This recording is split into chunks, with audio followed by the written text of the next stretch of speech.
Hello and welcome guys. आज की video फिर से रहेगी साइंस बेस्ड। अगर चैनल पे नए हैं तो सब्सक्राइब करना ना भूलिएगा, शेयर करिए, लाइक करिए, कमेंट करिए ताकि और ज़्यादा आपको मिलता रहे और आपकी तैयारी और ज़्यादा अच्छी हो सके। और अगर आप चैनल पे नए हैं तो प्रीवियस प्लेलिस्ट में जाके आप प्रीवियस वीडियो लेक्चर भी देख सकते हैं। बहुत सारे अलग अलग टॉपिक्स और सब्जेक्ट्स के ऊपर मैंने एमसीक्यू सीरीज डाली हैं, वो देख सकते हैं और तैयारी को अच्छा कर सकते हैं। तो देरी न करते हुए चलते हैं आज के क्वेश्चन पे। पहले क्वेश्चन पे तो कह रहा है which of the following law is explained by the statement that matter can neither be created और नॉर बी डिस्ट्रॉयड। जल्दी से बताइए क्या आंसर होगा इसमें से। इनमें दिए गई स्टेटमेंट में से कौन सा लॉ ऐसा है जो कहता है कि matter can neither be created nor be destroyed. जल्दी से बताइए, क्या वो law of conservation of energy है, या ली चैटलियर प्रिंसिपल है, या लॉ ऑफ कंजर्वेशन ऑफ मास है, या लॉ ऑफ ऑस्मोसिस है। जल्दी से बताइए। तो गाइस एक एक करके समझा देता हूं। Law of conservation of energy कहता है कि एनर्जी कैन नाइदर, एनर्जी की बात की यहाँ पर, energy can neither be created nor be destroyed. बस उसको एक फॉर्म से दूसरी फॉर्म में चेंज कर सकते हैं, ना बना सकते हो ना तबाह कर सकते हो। ठीक है, तो इसमें एनर्जी की बात हो रही थी, मैटर की बात नहीं हो रही थी, ये आपका आंसर नहीं होगा। ली चैटलियर प्रिंसिपल एसिड और बेस के बारे में बात करता है, ठीक है, तो ये भी नहीं होगा। कंजर्वेशन ऑफ मास, ठीक है, ये करता है बात, कहता है कि mass can neither be created या matter can neither be created nor be destroyed. तो right answer is C, law of conservation of mass is the right answer. Matter can neither be created nor be destroy. Law भी याद हो गया आपको। और इसी के साथ में ये कहता है कि जितना मास रिएक्शन में डालते हो उतना मास आपको प्रोडक्ट में मिलेगा भी, ठीक है। और लॉ ऑफ ऑस्मोसिस कहेगा कि हमेशा कोई भी चीज़ हायर क्वांटिटी से लो क्वांटिटी में जाती है, मतलब वाटर, ठीक है, पानी की मूवमेंट होती है। आगे कह रहा है atomic theory of matter was given by. जल्दी से बताइए क्या आंसर होगा इसका। इन नीचे दिए गए पर्सन में से कौन सा पर्सन ऐसा है जिसने एटॉमिक थ्योरी ऑफ मैटर के बारे में दिया है। जल्दी से बताइए। The person who gave the atomic theory of matter, Avogadro, Dalton, Newton और पास्कल। जल्दी बताइए क्या आंसर होगा, जल्दी बताइए, मैं थ्योरी भी समझा दूंगा। देखो जी, एवोगैड्रो एक ऐसा पर्सन था जिसने एवोगैड्रो नंबर दिया था, और एवोगैड्रो नंबर को हम मोल भी कहते हैं, 1 मोल। और 1 मोल में उसने बोला था 6.022 10⁻23 एटम। इतने सारे एटम को हम 1 मोल बोलेंगे और इसी का नाम दिया गया एवोगैड्रो नंबर, ठीक है। दूसरा आ जाता है हमारे पास न्यूटन। न्यूटन पता ही है, कंसेप्ट ऑफ फोर्स दिया है और भी बहुत सारे लॉज ऑफ मोशन दिए, ठीक है, तो वो उधर आ जाता है। पास्कल एक ऐसा पर्सन है जिसने प्रेशर के बारे में बताया था। इसके बारे में किसका कंसेप्ट दिया था, प्रेशर का। प्रेशर क्या होता है, फोर्स अपॉन एरिया। और Dalton is the right answer. Dalton give the atomic theory in which he says that, उसने उस थ्योरी में कहा भी था कि एटम जो है, atom can neither be created nor be destroyed. इसने माना था कि एटम बहुत छोटा पार्टिकल है, इतना छोटा जिसको हम डिवाइड नहीं कर सकते। एटम इज अनडिविजिबल, ठीक है, ठीक है। तो इसका मतलब इसने ये बोला है साथ में इसी वजह से कि atom can neither be created nor be destroyed. Sorry, atom जो है डिस्ट्रॉय नहीं होता, इस वजह से बोला था एटम इज इंडिविजिबल। ये इसकी सबसे बड़ी गलती थी, ठीक है। चलिए आगे चलते हैं। Electron was first identified by. जल्दी इसे बताइए आंसर क्या होगा। इलेक्ट्रॉन किसने आइडेंटिफाई किया था, जे थॉमसन ने। इलेक्ट्रॉन को डिस्कवर करने वाला, पहली बार इलेक्ट्रॉन के बारे में बताने वाला पर्सन कौन था, जे थॉमसन। इलेक्ट्रॉन का चार्ज क्या होता है, नेगेटिव चार्ज होता है। और रुदरफोर्ड एक ऐसा पर्सन था जिसने बताया था कि एटम के बीच में न्यूक्लियस, बीच में पॉजिटिव चार्ज और बाहर नेगेटिव चार्ज पाया जाता है। कौन बताया था, डैनियल रुदरफोर्ड। और थॉमसन ने एक और बात बोला था कि atom is neutral. Atom is neutral, neutral का मतलब जितना पॉजिटिव चार्ज उतना क्या होता है, नेगेटिव चार्ज। न्यूट्रॉन के बारे में चैडविक ने बताया था, केपलर ने अपने लॉज दिए थे। चलिए अगले क्वेश्चन पे, क्वेश्चन नंबर 4 क्या रहा है, quantum theory was first enunciated by. जल्दी से बताइए किस पर्सन ने इनमें से दी थी क्वांटम थ्योरी पहली बार। Niels Bohr, Albert Einstein, Max Planck, Max Born. जल्दी से बताइए क्या आंसर होगा इसका। तो याद रखिएगा इसका आंसर रहने वाला आपके पास C, that is Max Planck is the right answer, ठीक है, C is the right answer. चलिए अगले क्वेश्चन पे, which one of the following is the basis of modern periodic table. जल्दी से बताइए। देखो अलग अलग पर्सन आए, उन्होंने अलग अलग तरह से कंसेप्ट लिए, लाज बनाए और जाकर क्या दिया, मॉडर्न पीरियोडिक टेबल बना, ठीक है। सबसे पहले आया था जैसे कि डोबनर आ गया, है ना, कौन आया, डोबनर। डोबनर ने ट्राइड दिए थे, 3-3 के ग्रुप बनाए थे, ठीक है। डोबनर ने ट्राइड दिए थे, 3-3 के ग्रुप बनाए थे, तो कुल 9 एलिमेंट्स को ये अरेंज कर पाया, फेल हो गया। डोबनर के बाद आया new land law of Octave, new land, ठीक है, लॉ ऑफ ऑक्टेव। ऑक्टेव का मतलब, ऑक्ट का मतलब होता है 8, 8-8 के ग्रुप बनाए, ये भी फेल हो गया। उसके बाद आया मेंडल, कौन आया? मेंडल, मेंडल ने ला दिया, वो भी फेल हुआ। इन सब के फेलियर का कारण एक था, क्या फेलियर का कारण था ये तो आप पूछ सकते हो। इन सब ने एटॉमिक मास लिया, ये फेल क्यों हुए, सारे के सारे फेल क्यों हुए? इन सब ने क्या लिया? एटॉमिक मास लिया। फेल होने का कारण क्या था? इन सब ने क्या लिया? Atomic mass. इन्होंने क्या नहीं लिया जो फेल हुए? इन्होंने एटॉमिक नंबर नहीं लिया। अगर एटॉमिक नंबर ले लेते तो ये क्या हो जाते? पास। और एटॉमिक नंबर जिसने लिया वो हुआ pass. Right answer is atomic number. Atomic number होता है, डिनोट करते हैं Z से, और ये होता है number of electron, number of, और कुछ बुक में आपको नंबर ऑफ प्रोटॉन भी दिखेगा, क्योंकि जितने इलेक्ट्रॉन उतने प्रोटॉन होते हैं, दोनों में से कुछ भी लिख सकते हो, तो वो Z से नोट करते हो, वही आपका आंसर है, ठीक है। चलिए अगला question, the nucleotide having the same number of neutron but different number of proton as well as mass number are known है। जल्दी से बताइए क्या आंसर होगा। Nucleotide having the same number of neutron, ऐसा न्यूक्लियोटाइड जिसके अंदर सेम नंबर ऑफ न्यूट्रॉन पाए जाएं but different number of proton पाए जाएं as well as mass number are known as isobar, iso electronic, isotopes और आइसोटोन्स। जल्दी से बताइए क्या आंसर होगा क्वेश्चन नंबर 6 का।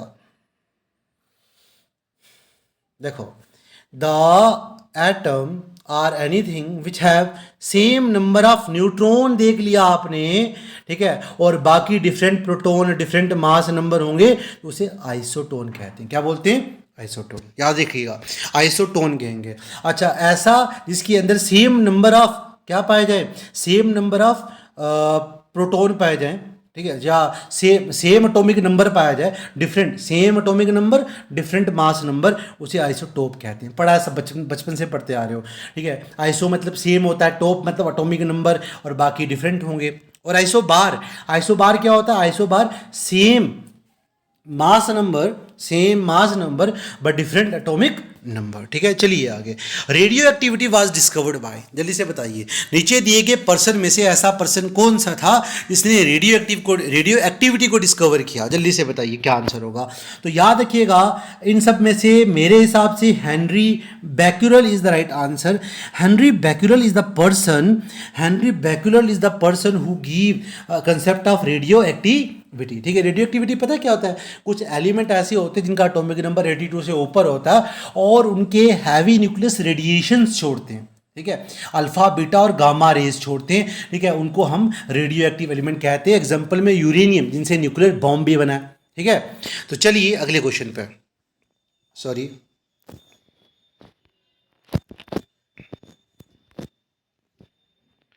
अगला क्वेश्चन है the unit of radioactivity is, radioactivity का यूनिट क्या है? जल्दी से बताइए।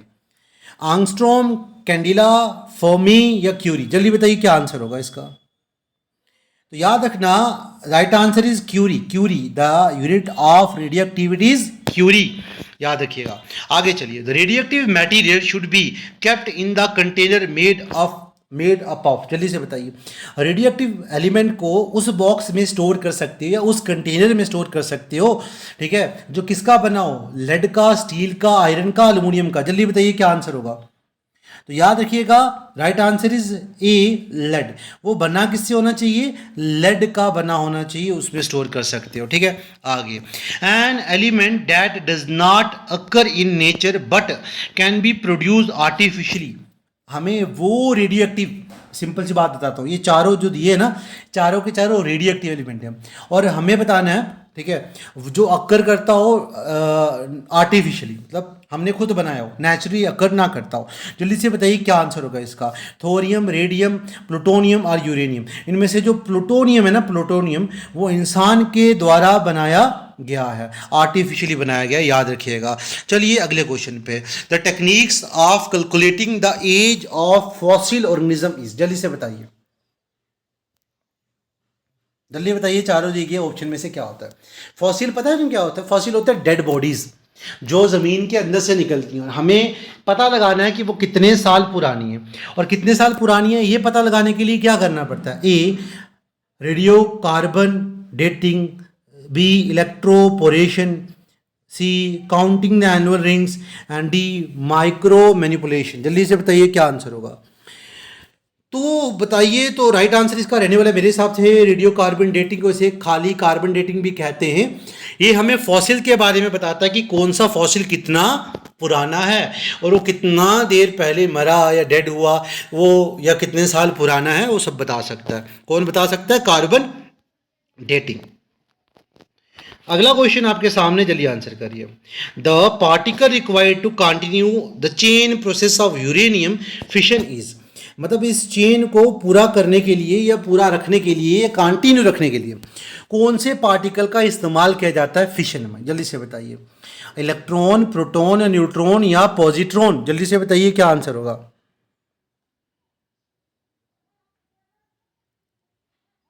जल्दी जल्दी आंसर करिए। ऐसा पार्टिकल जो आपको चाहिए chain process of uranium fission को कंटिन्यू रखने के लिए, जल्दी से बताइए। चारों दिए गए ऑप्शन में से क्या आंसर होगा? तो याद रखना न्यूट्रॉन। अब मैं बताता हूँ होता क्या, इसे बोलेंगे न्यूक्लियर फिशन। हमने लिया एक यूरेनियम, यूरेनियम के ऊपर बम्बार्ड करवाया न्यूट्रॉन को, जिससे निकलते हैं बेरियम और क्रिप्टॉन। ये रिएक्शन बता रहा हूँ। और कम से कम 200 MeV क्या निकलेगा? एनर्जी। एक पार्टिकल को तोड़ के सोच लो, ये 200 एक एटम को तोड़ के इतनी सारी एनर्जी मिली। ठीक है, तो इसे क्या बोलते हो? इसे क्या बोलोगे? Nuclear fission. न्यूक्लियर फिशन कहते हैं। ठीक है, तो बड़े हैवी न्यूक्लियस को तोड़ना किसकी मदद से? न्यूट्रॉन की मदद से तोड़ना, उसे न्यूक्लियर फिशन कहते हैं। और न्यूक्लियर फिशन उल्टा होता है, छोटे छोटे लाइटर न्यूक्लियाई को जोड़कर एक हैवी न्यूक्लियस बनाना, न्यूक्लियर फ्यूजन कहते हैं उसे। और ये जो प्रोसेस अभी बताया ना मैंने, इसी से क्या बनता है? न्यूक्लियर बॉम्ब बनता है। आगे कह रहा है which of the following is use as the moderator in the nuclear reactor. इन नीचे दिए गए ऑप्शन में से कौन सा ऐसा है जो मॉडरेटर का काम करता है न्यूक्लियर रिएक्टर में? जल्दी बताइए क्या आंसर होगा। ए है ऑर्डिनरी वाटर, बी है radium, C thorium, and D graphite. जल्दी बताइए क्या आंसर होगा। Which of the following is use as a moderator in the nuclear reactor. Nuclear reactor की हीट को बाहर ना आए उसके लिए हमें एक मॉडरेटर का इस्तेमाल करना पड़ता है, बीच में, दरमियान में। ठीक है, दोनों के। तो वो यूज़ करते हैं हम ग्रेफाइट। ग्रेफाइट जो है ना, वो हम यूज़ करते हैं वहाँ पर, क्योंकि वो अंदर की हीट या अंदर की रेडिएशंस को बाहर नहीं आने देगा। चलिए आगे। A lighted candle get extinguished when covered with a tumbler because of. जल्दी से बताइए। एक जलती हुई कैंडल जो है बुझ जाएगी जब उसके ऊपर किसी गिलास या किसी बर्तन या किसी को रखोगे जो उसको पूरा बंद कर देगा। क्यों? A, adequate supply of air, inadequate supply of air, B and C, presence of non luminous matter, and D, none of the above. Simple सी बात है। देखो, कोई चीज़ तभी जलती है जब उसको ऑक्सीजन मिलती है। अगर हमें कोई चीज़ आग लगी कहीं पे, तो उसे बुझाना है तो सबसे पहले आप क्या करोगे? ऑक्सीजन की सप्लाई को रोकने का काम करोगे या उसके इग्निशन टेम्परेचर को कम कर दोगे। ठीक है, इग्निशन टेम्परेचर वो टेम्परेचर होता है जो किसी को दो तो जलना शुरू हो जाए। इग्निशन टेम्परेचर कम हुआ तो जलना बंद हो जाएगा। ठीक है, दूसरा, कुछ ऐसे कंपाउंड होते हैं जहां इग्निशन टेम्परेचर की जरूरत नहीं होती, उस केस में हमें एयर सप्लाई का मैटर जो है वो देखना पड़ता है। अगर हवा नहीं मिली तो आग बुझ जाएगी। समझिए, तो कैंडल के साथ भी वही हुआ कि जब ऑक्सीजन कम हुई तो वो जलना बंद होगी। तो inadequate supply of air is the right answer, B is the right answer, याद रखिएगा। चलिए, क्वेश्चन नंबर 14 हुआ कंप्लीट। चलते हैं अपने नेक्स्ट क्वेश्चन पे। Combustion of candle is an, combustion of a candle is a an of photochemical reaction, physical change, endothermic reaction, exothermic reaction. जल्दी से बताइए क्या आंसर होगा क्वेश्चन नंबर 15 का। तो याद रखिएगा एक्सोथर्मिक रिएक्शन है। एक्सोथर्मिक रिएक्शन क्या होती है? एक ऐसी रिएक्शन जिसमें हीट निकले। क्या निकले? हीट। जब कोई रिएक्शन होती है ना और रिएक्शन के होने से क्या निकले? हीट निकले, उसे क्या बोलते हो? एक्सोथर्मिक रिएक्शन कहते हो। तो हमने कैंडल को जलाया, ठीक है, शुरू में उसे इग्निशन टेम्परेचर दिया, जब जली तो जलना शुरू होगी, स्पॉन्टेनियसली जलती जाएगी जब तक उसका वैक्स खत्म नहीं होगा और लगातार हीट प्रोड्यूस करती रहेगी। जो हीट प्रोड्यूस करे उसे क्या बोलते हो? एक्सोथर्मिक रिएक्शन कहते हैं, याद रखना। ठीक है, और जो जिसमें हीट का इस्तेमाल करना पड़े उसे क्या बोलते हो? Endothermic reaction. एंडोथर्मिक रिएक्शन होता है जिसको जलाने के लिए आपको हीट देनी पड़े, याद रखना। चलते हैं नेक्स्ट क्वेश्चन पे। आगे वाला क्वेश्चन है कि the open sigris are coal stoves often require fanning to sustain burning because of a tendency of carbon dioxide to form a layer along the dust smoke, b lack of oxygen in the surrounding of cigars, and c accumulation of smoke and dust over the cigars, and d interrupted release of moisture। जल्दी से बताइए। तो 16 का right answer रहने वाला आपके पास A, that is tendency of carbon dioxide to form a layer along with the dust smoke. Next question है क्वेश्चन नंबर 17, जल्दी से आंसर करिए। कह रहा why is there a spluttering sound when water is sprinkle on hot oil. ठीक है, जब भी पानी गिरता है गर्म तेल पे तो वहाँ स्प्लोटरिंग साउंड निकलती है, वो क्यों होता है? Boiling point of the water is higher than that of the oil, उसकी वजह से, या फिर boiling point of the oil is higher than that of the water, and C oil and water do not mix, and D oil and water combine to form a compound. जल्दी से बताइए क्या answer होगा इसका 17 का। Right answer is B, that is boiling point of the oil is higher than that of the water. चलिए next question पे। आज की वीडियो में इतने रखते हैं, मिलते हैं नेक्स्ट वीडियो में। Thank you for watching this video.